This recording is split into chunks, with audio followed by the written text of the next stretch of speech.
पहले उत्तर प्रदेश में मुसलमानों को नमाज पढ़ने पर रोक लगाई और फिर सौगात में ये बिल लाया गया। निसार में तेरी गलियों पे है वतन, जहां चली है रिवाजो गैर कि कोई ना सर उठाकर चल सके।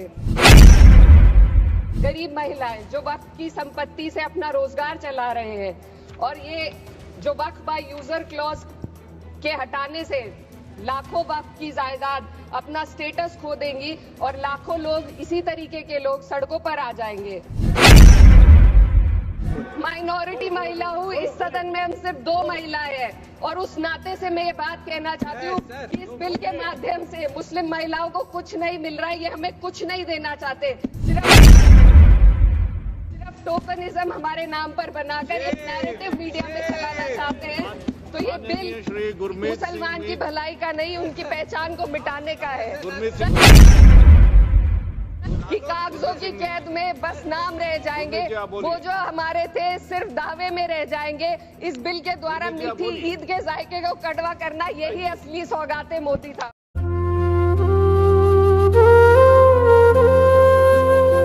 श्री इकरा चौधरी जी, प्लीज आप बोलिएगा। धन्यवाद सभापति जी। मैं सबसे पहले दाद देना चाहती हूँ इस बिल के टाइमिंग की कि अभी ईद की रौनक बुझी भी नहीं थी और हमारी जड़ों पर एक नया फरमान लाया गया।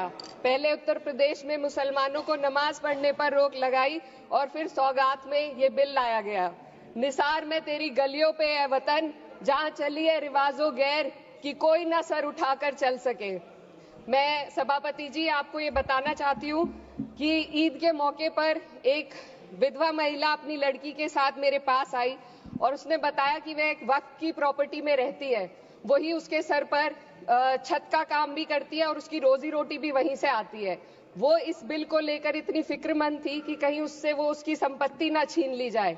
वो अकेली एक ऐसी महिला नहीं है, ऐसे लाखों लोग हैं जो वक्फ की गरीब महिलाएं जो वक्फ की संपत्ति से अपना रोजगार चला रहे हैं और ये जो वक्फ बाय यूजर क्लॉज के हटाने से लाखों वक्फ की जायदाद अपना स्टेटस खो देंगी और लाखों लोग इसी तरीके के लोग सड़कों पर आ जाएंगे। वक्फ क्या है? वक्फ बाय यूजर क्या है? इसका ये मतलब है कि कोई जायदाद अगर सालों से दीन और भलाई के कामों के लिए इस्तेमाल हो रही हो तो वो खुद ब खुद वक्फ मानी जाएगी। हिंदुस्तान की अदालतों ने भी इस बात को तस्लीम किया है। वक्फ बाय यूजर सिर्फ वक्फ बोर्ड को ही मिली कोई खास सौगात नहीं है, ये बल्कि सभी अन्य धार्मिक ट्रस्टों को परंपरा और यूज के आधार पर बिना किसी डॉक्यूमेंटेशन के धार्मिक चरित्र को डिक्लेयर करने का राइट मिला हुआ है। भारत के संविधान के आर्टिकल 13 क्लॉज 3 में कस्टम और यूसेज को कानूनी वैधानिकता प्रदान करता है। इसी आर्टिकल से वक्फ बाय यूजर भी निकला गया है।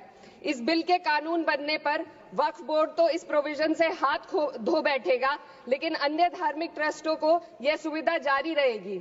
इससे भारतीय संविधान के आर्टिकल 14 और 15 का सीधा उल्लंघन है, जो धर्म और जाति के आधार पर भेदभाव और कानून के सामने सभी की बराबरी पर जोर देता है।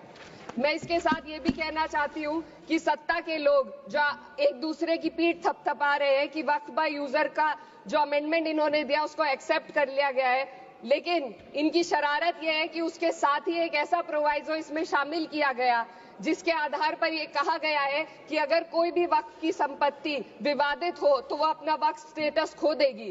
तो जो अमेंडमेंट इन्होंने दिया है जिसको एक्सेप्ट कर लिया गया है उसका कोई मतलब नहीं है, ये इनकी नीयत है जो साफ जाहिर हो रही है।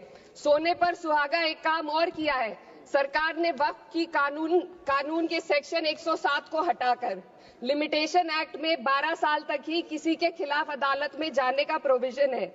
सेक्शन 107 में बोर्ड को लिमिटेशन एक्ट से राहत मिली हुई थी। वक्फ बोर्ड कभी भी अवैध कब्जाधारियों के खिलाफ अदालत जा सकता था। अगर ये सेक्शन ना हो तो अवैध कब्जा करने वाले लोग कानूनी प्रक्रिया का फायदा उठाकर वक्फ की प्रॉपर्टी को हड़प सकते हैं। अन्य धार्मिक ट्रस्टों पर भी ये लिमिटेशन एक्ट लागू नहीं होती, तो फिर वक्फ बोर्ड के साथ ये सौतेला रवैया क्यों किया जा रहा है? धर्म को देखकर दोहरी नीति क्यों अपनाई जा रही है? सेक्शन 107 और वक्फ बाय यूजर को अगर एक साथ पढ़ा जाए तो इससे लाखों वक्फ की प्रॉपर्टी पर कब्जा किया जाएगा। इसलिए ये बिल मुसलमान की भलाई का नहीं बल्कि उनके वजूद और विरासत को मिटाने का बिल है। हिंदुस्तान में बहुत सारे धार्मिक ट्रस्ट हैं जिसमें उस खास मजहब के लोग शामिल होते हैं और उसका इंतजाम करते हैं, और ये बात समझ में आने वाली भी है क्योंकि जो व्यक्ति अपने मजहब के रीति रिवाज को जितना अच्छे से समझ सकता है, किसी अन्य मजहब का व्यक्ति नहीं समझ सकता।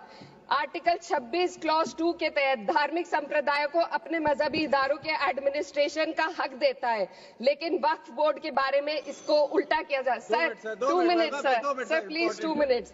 सरकार इसे एक सेक्युलर बॉडी मान रही है और इसमें गैर मुस्लिमों को शामिल करने की बात कह रही है। आपके मुंह से सेक्युलरिज्म की बात सुनकर अच्छा लगा, लेकिन अगले ही पल ये भ्रम टूट जाता है क्योंकि आपको सिर्फ दान देने के लिए प्रैक्टिसिंग मुस्लिम का आपने क्लॉज डाला है, लेकिन बोर्ड में बैठने के लिए मुस्लिम होने की कोई आपकी क्लॉज नहीं है। तो इससे आपकी जो दोहरी नीति है वो साफ जाहिर होती है। ये वही सरकार है जिसने राम जन्मभूमि ट्रस्ट में ये लिख दिया कि जिला अधिकारी भी अगर होगा तो हिंदू होना चाहिए। कोई मुझे बताए कि वहां पर सेक्युलरिज्म का रस क्यों नहीं घोला गया।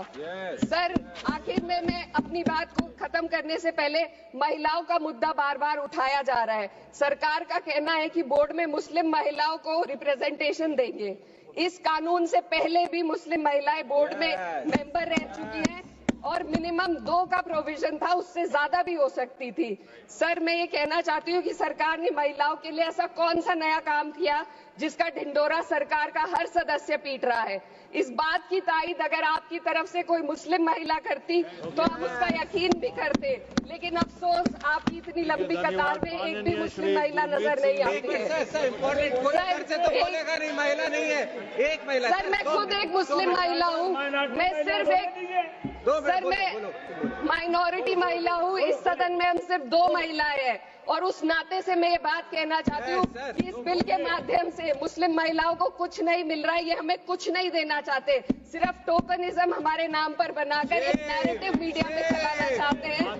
तो ये बिल मुसलमान की भलाई का नहीं, उनकी पहचान को मिटाने का है। सर अंत में मैं बस यही कहना चाहती हूँ कि कागजों की कैद में बस नाम रह जाएंगे, वो जो हमारे थे सिर्फ दावे में रह जाएंगे। इस बिल के द्वारा मीठी ईद के जायके को कड़वा करना, यही असली सौगाते मोदी था। बहुत बहुत